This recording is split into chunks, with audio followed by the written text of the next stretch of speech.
Maligayang pagbati sa iyo, kaibigan. Mabuti nakabalik ka sa channel na ito o di kaya nasumpungan mo ang channel na Aralin sa Filipino. Munting kahilingan sa iyo, kaibigan. Huwag kalimutang i-like at mag-subscribe sa channel na ito para mas updated ka sa mga bago pang lalabas na video tungkol sa Aralin sa Filipino. Narito na ang nilalamang aralin sa video na ito. Una, mga patak ng luha, isang maikling kwento. Ikalawa, pagsusuri sa nilalaman ng akda. Dumako na tayo sa unang bahagi. Ang pamagat ng kwento ay Mga Patak ng Luha. Ito ay halaw sa Tari Zameen Par, Every Child is Special, mula sa Bollywood film ng India. Halaw at isinulat sa wikang Filipino ni Julieta U. Rivera. Si Isyaan ng Diksyore Awasthi, isang batang nagpabago, nagpapabago at magpapabago ng aking mundo, at marahil ng pagpapahalaga bilang isang guro. Tahimik akong nakaupong nag-iisa sa isang gilid na kinagawian kong likmuan sa pagsusulat.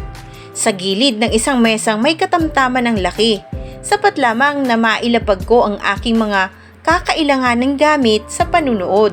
Hindi ko napigilan ng aking sarili, isang gabing hindi ako makatulog. Ako ay umiyak. Wala namang mapakinggang anunsyo sa telebisyon o radyo. Nakipagsabayan sa malakas na patak ng ulan ang masaganang pag-agos ng aking luha habang pinanunood ko si Isyaan. Siya ang bida sa aking puso, at si teacher.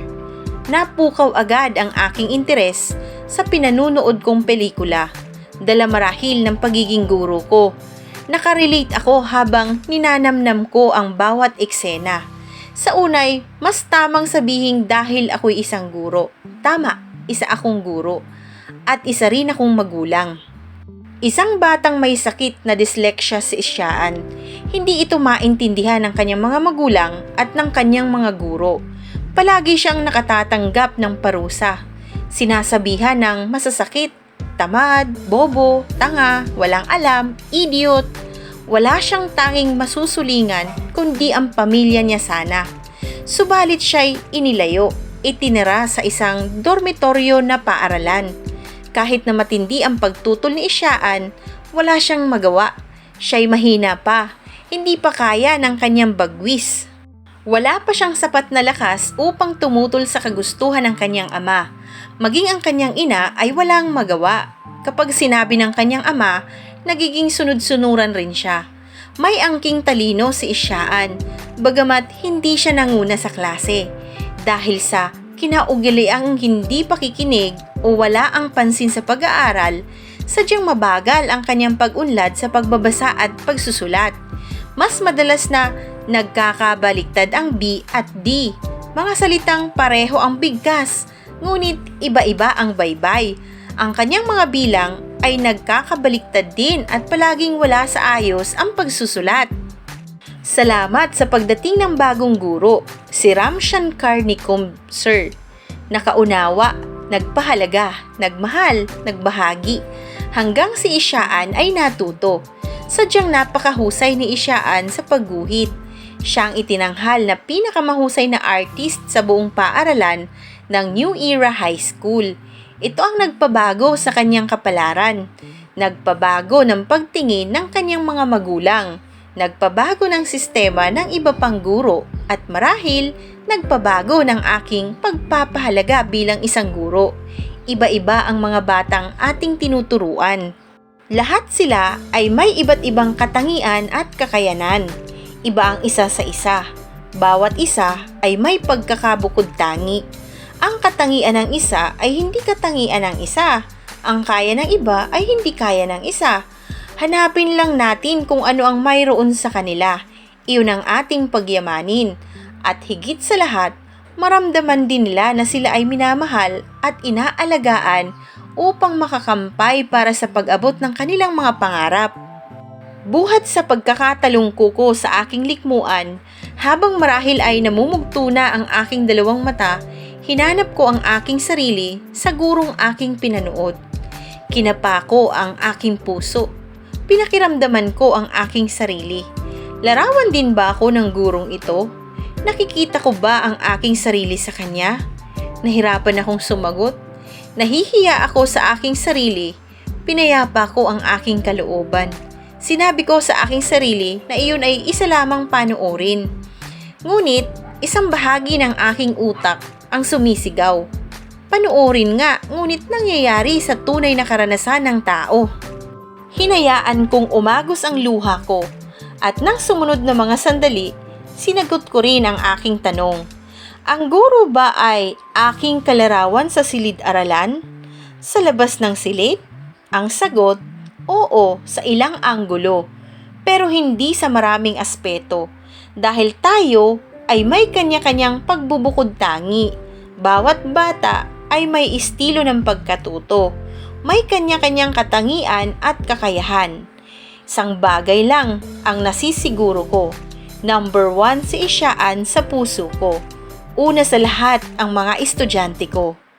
Iyong napakinggan ang kabuuan ng kwento. Dumako naman tayo sa ikalawang bahagi ng video na ito, pagsusuri sa akda. Unang tanong, tama ba ang desisyon ng kanyang pamilya na ilipat siya ng paaralan? Sa ngalan ng ikabubuti at pagkatuto ng bata, sa tingin ko ay tama lang na ilipat siya ng paaralan. Siya ay mas nagabayan at nabigyan ng pagkakataon na mapagyaman niya ang kanyang sariling kakayahan. Malayo sa inaasahan ng lipunan at ng kanyang magulang. Sa kabilang banda, ang paraan ng paglipat sa kanya ng paaralan na parang inayawan mismo ng magulang ay hindi nakabuti sa kanya sapagkat labis na nagdalamhati si Isyaan. Higit kanino man, magulang ang unang tatanggap, gagabay at magbibigay ng tunay na malasakit at pagmamahal sa isang bata. Ikalawang tanong, naniniwala ka ba na ang bawat isa ay may kanya-kanyang pagbubukod tangi?